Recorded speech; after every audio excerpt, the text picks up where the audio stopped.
Sensor academy में आप सभी का पुनः स्वागत है।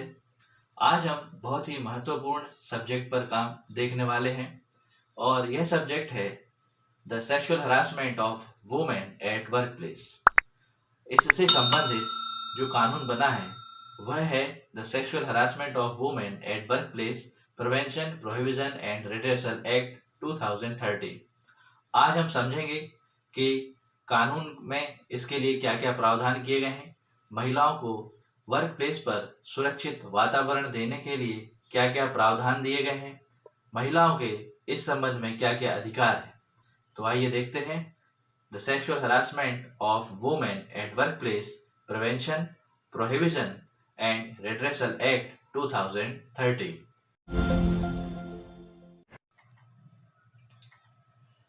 इस वीडियो को दिखाने का उद्देश्य purpose of this presentation is only to increase general knowledge of all employees regarding provisions in sexual harassment of women at workplace prevention, prohibition and redressal act 2013. It should not be referred as guidelines of government. In case of any variance in this material, the government guidelines, rules, regulations, law shall prevail.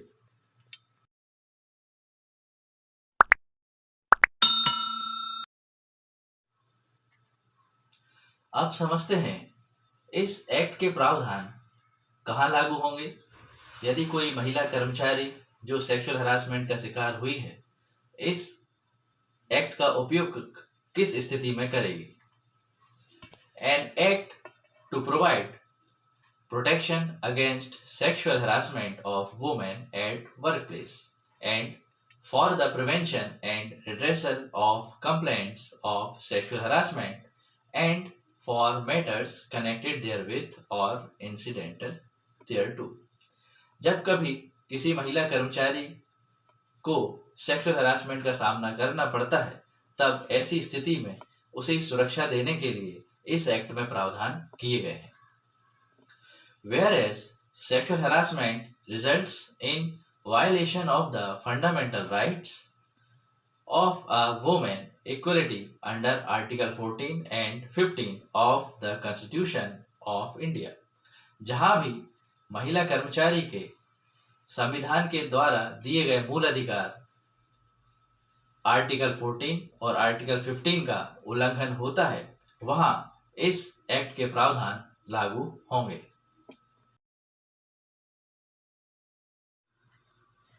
And her right to life and to live with dignity under Article 21 of the Constitution of India, and right to practice any profession or to carry on any occupation, trade or business, which includes a right to a safe environmental free from sexual harassment।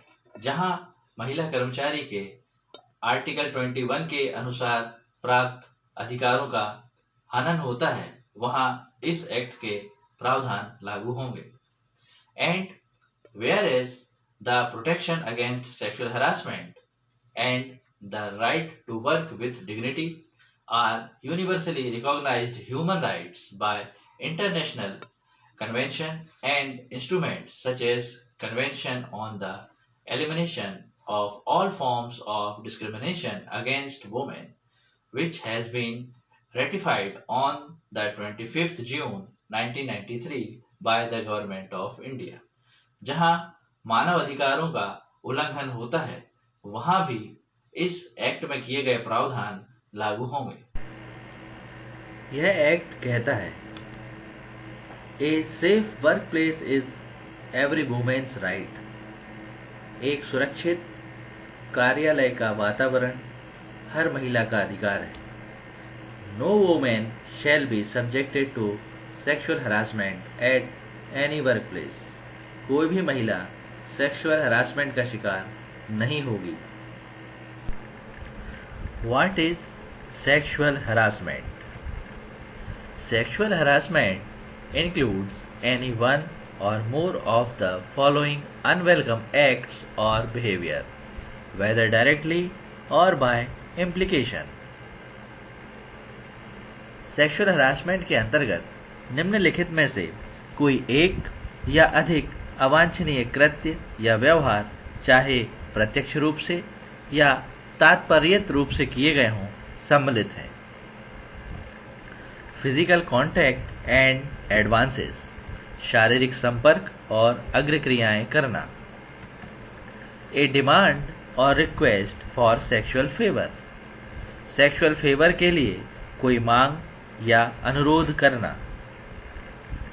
Making sexually collared remarks, sexual प्रकृति के आभासी टिप्पणियां करना।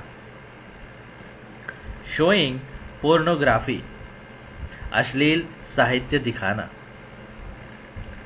Any other unwelcome physical, verbal और non verbal conduct of sexual nature, sexual nature का कोई भी अन्य अवांछनीय शारीरिक, शाब्दिक या गैर शाब्दिक आचरण करना सेक्सुअल हरासमेंट के अंतर्गत आता है। आइए अब समझते हैं कि फिजिकल, वर्बल और नॉन वर्बल बिहेवियर कैसे होगा। फिजिकल में देखते हैं, सबसे ऊपर आपकी स्क्रीन पर दिखाई दे रहा होगा अटेम्प्ट ऑफ रेप और sexual assault, unwanted deliberate touching, leaning over, cornering, pinching, touching an employee's clothing, hair और बॉडी, हगिंग, किसिंग, पैटिंग और स्टॉकिंग। वर्बल नेचर में आता है मेकिंग अनवांटेड सेक्सुअल रिमार्क्स और jokes, raising sexual topics during work discussions, whistling। Non verbal nature में आता है pressuring the other person for sexual favour, making unwanted sexual gestures. Acts under sexual harassment, हम देखने वाले हैं ऐसे कौन से कार्य हैं जो सेक्सुअल हरासमेंट के अंतर्गत आते हैं। The following circumstances, among other circumstances, if it occurs or is present in relation to or connected with any act or behavior of sexual harassment, may amount to sexual harassment.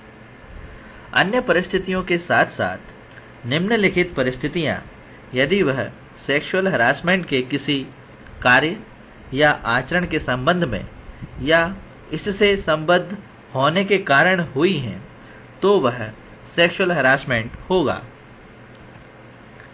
Implied और explicit promise of preferential treatment in her employment, नियोजन में अधिमानी व्यवहार यानी विशेष अधिकार वाला व्यवहार। Implied और explicit threat of detrimental treatment in her employment, नियोजन में अहितकर व्यवहार। इम्प्लाइड और explicit threat about her present और फ्यूचर एम्प्लॉयमेंट स्टेटस, वर्तमान या भावी नियोजन की परिस्थिति के बारे में स्पष्ट धमकी या अंतर्निहित धमकी। Interference with her work or creating in intimidating or offensive or hostile work environment for her, किसी व्यक्ति का ऐसा आचरण जो उसके कार्य में हस्तक्षेप करता है या उसके लिए अभिन्न समय या आपराधिक या शत्रुतापूर्ण कार्य वातावरण सृजित करता है। Who is aggrieved woman? Sexual harassment के अंतर्गत पीड़ित महिला कौन होगी? Aggrieved woman means, पीड़ित महिला से अभिप्राय है in relation to a workplace, a woman of any age, whether employed or not, who alleges to have been subjected to any act of sexual harassment by the respondent, किसी कार्य स्थल के संदर्भ में किसी भी आयु की ऐसी महिला जो चाहे नियोजित हो यानी एम्प्लॉयड हो या ना हो, जो प्रत्यर्थी यानी जिसके खिलाफ कंप्लेंट की गई है उसके द्वारा सेक्सुअल हरासमेंट के किसी कार्य के अध्ययन रहने का अभिकथन करती है। In relation to a dwelling place or house, a woman of any age who is employed in such a dwelling place or house, किसी निवास स्थान या गृह के संदर्भ में किसी भी आयु की ऐसी महिला जो ऐसे निवास स्थान या गृह में एम्प्लॉय हो, तो ऐसी कैटेगरी की महिला को इस मामले में एग्रीव्ड वुमेन कहा जाएगा। कंप्लेंट ऑफ सेक्सुअल हरासमेंट, यह बहुत ही महत्वपूर्ण सेक्शन है। इसके अंतर्गत बताया गया है कि सेक्सुअल हरासमेंट के अंतर्गत कोई भी महिला किस तरह से शिकायत दर्ज करेगी। Any aggrieved woman may make in writing a complaint of sexual harassment at workplace to the internal committee if so constituted, or the local committee in case it is not so constituted, within a period of 3 months from the date of incident, and in case of series of incidents within a period of 3 months from the date of last incident. कोई भी पीड़ित महिला कार्य स्थल पर sexual harassment का लिखित में शिकायत आंतरिक समिति को, यदि आंतरिक समिति गठित की गई है, यदि आंतरिक समिति गठित नहीं की गई है, तब ऐसी स्थिति में लोकल कमेटी को इस घटना के 3 महीने तक की अवधि तक शिकायत दर्ज कर सकती है। यदि सेक्सुअल हरासमेंट श्रृंखलाबद्ध है, तब ऐसे श्रृंखला के लास्ट इंसिडेंट के 3 महीने तक पीड़ित महिला शिकायत दर्ज करा सकती है।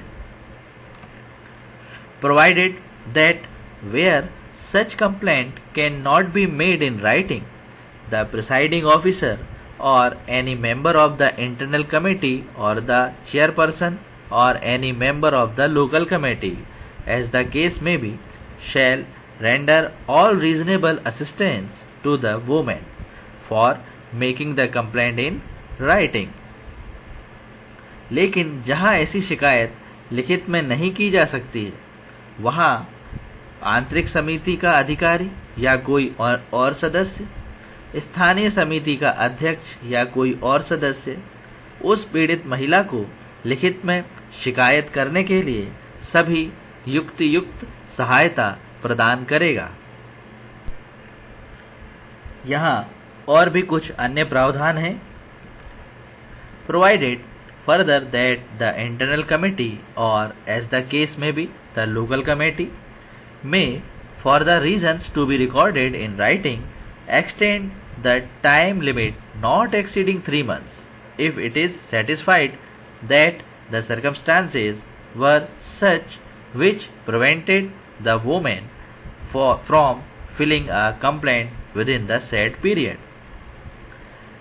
परंतु आंतरिक समिति या स्थानीय समिति लिखित में अभिलिखित किए जाने वाले कारणों के लिए समय अवधि को, वह समय अवधि जो कि सेक्सुअल हरासमेंट की कंप्लेंट दर्ज कराने के लिए तय की गई है, जो कि 3 महीने है, उसे और भी 3 महीने तक बढ़ा सकती है, लेकिन यह अवधि 3 महीने से अधिक नहीं होगी।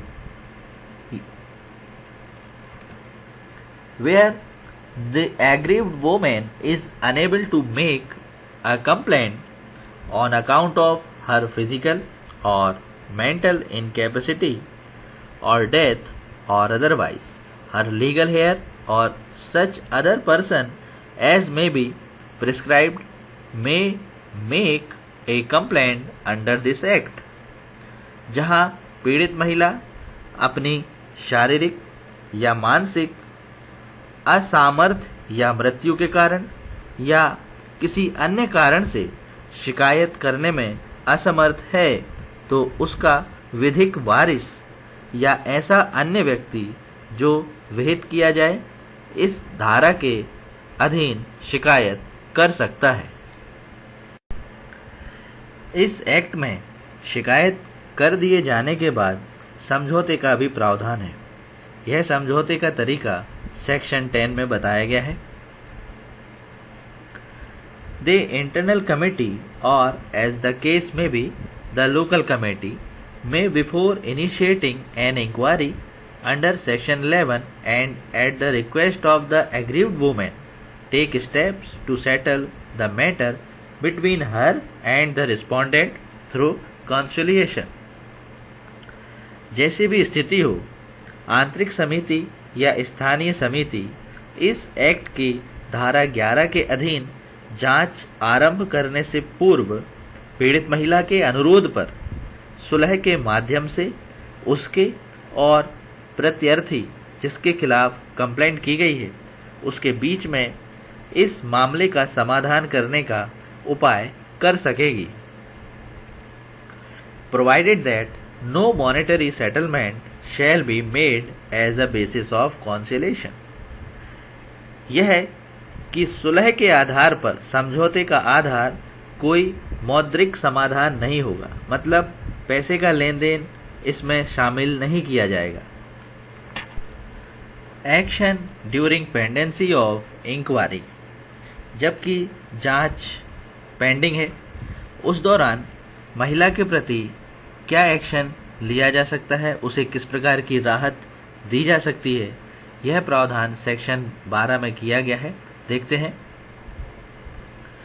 During the pendency of an inquiry on a written request made by aggrieved women, the internal committee और the local committee as the case may be may recommend to the employer to.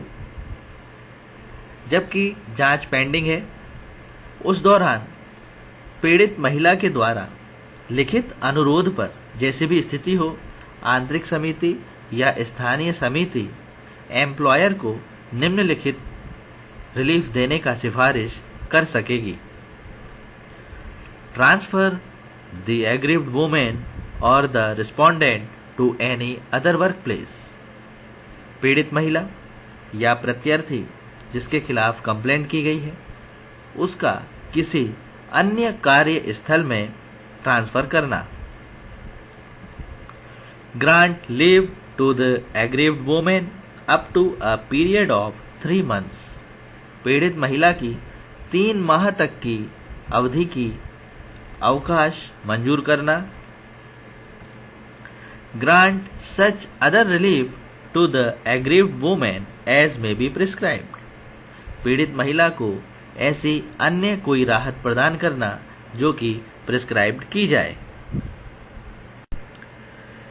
Determination of compensation, जबकि यह मामला एक शिकायत का है तब ऐसे समय में कंपनसेशन का भी प्रावधान यानी क्षतिपूर्ति का भी प्रावधान किया गया है। For the purpose of determining the sums to be paid to the aggrieved women under determination clause, the internal committee और the local committee as the case may be shall have regard to.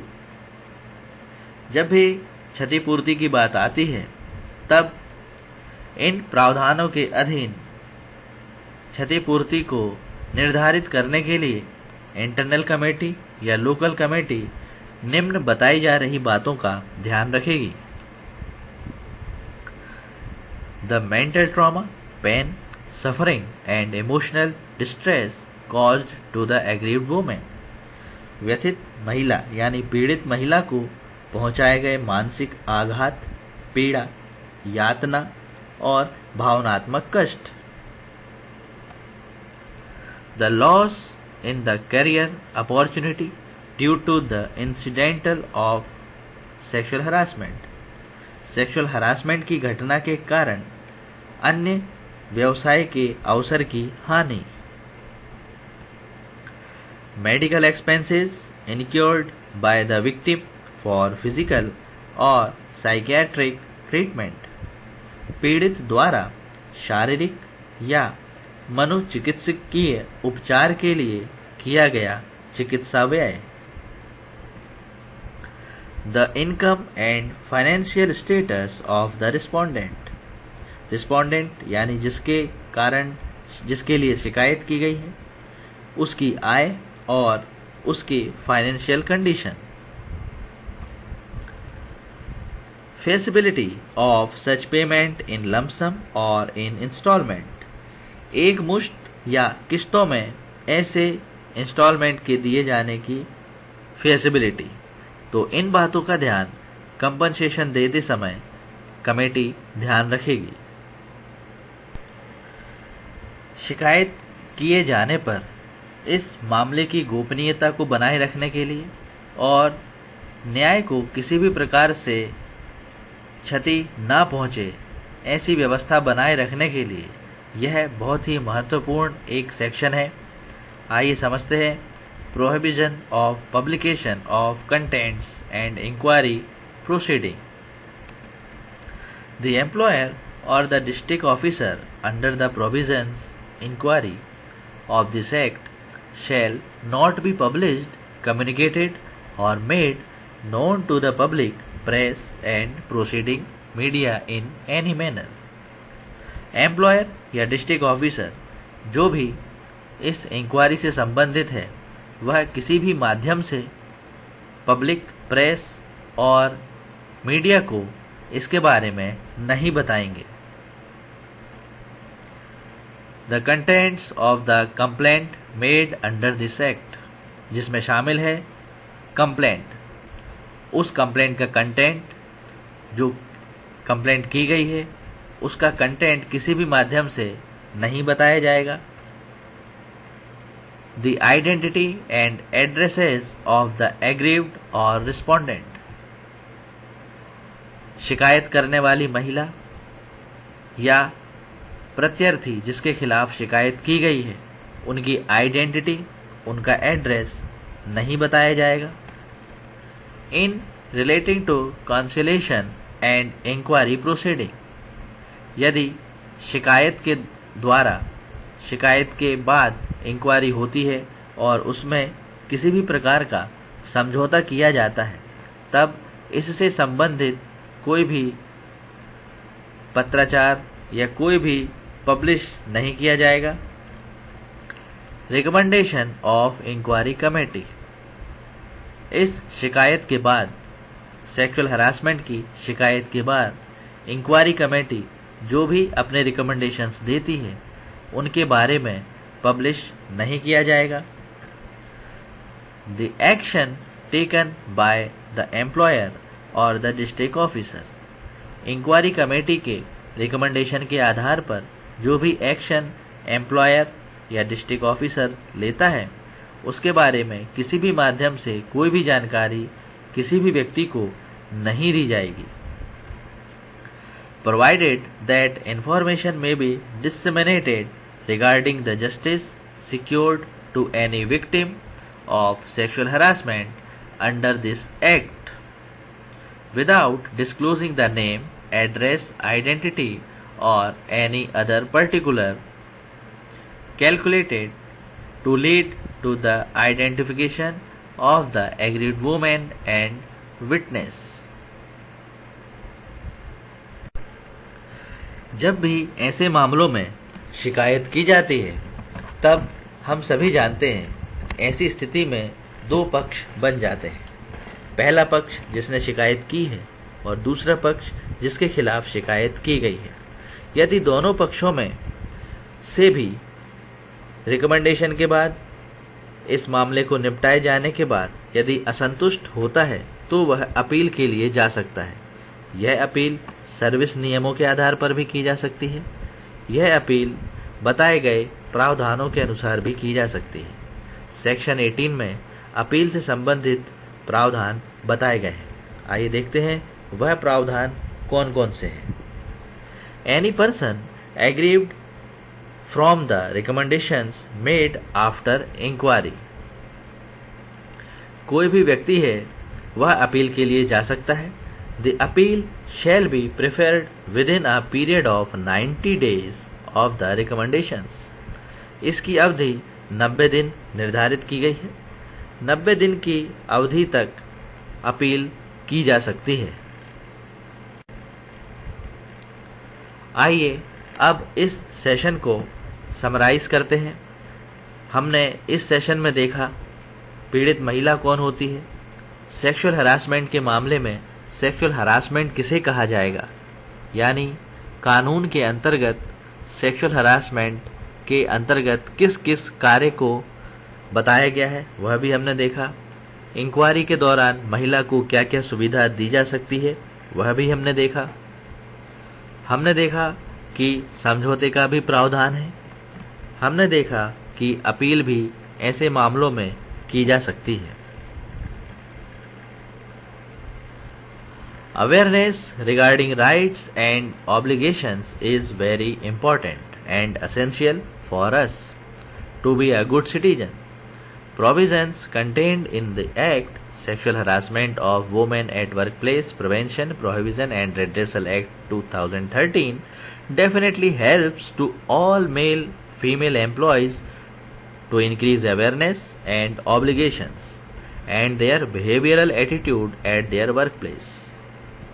जागरूकता होना बहुत आवश्यक है ताकि हम एक अच्छे नागरिक के तौर पर कार्य कर सकें। यह act sexual harassment of women at workplace prevention prohibition and redressal act 2013 निश्चित रूप से मेल और फीमेल एम्प्लॉयज के जागरूकता में बढ़ावा देता है, उनके उत्तरदायित्व को समझाता है और उनके व्यवहारिक दृष्टिकोण को भी वर्कप्लेस पर कैसा होना चाहिए यह भी निर्धारित करता है। To be a good employee and good citizen we all should follow all provisions of this act. यह एक्ट हम सभी को एक अच्छा कर्मचारी और एक अच्छा नागरिक बनाता है, इसीलिए हम सभी को इसके प्रावधानों का पालन करना चाहिए।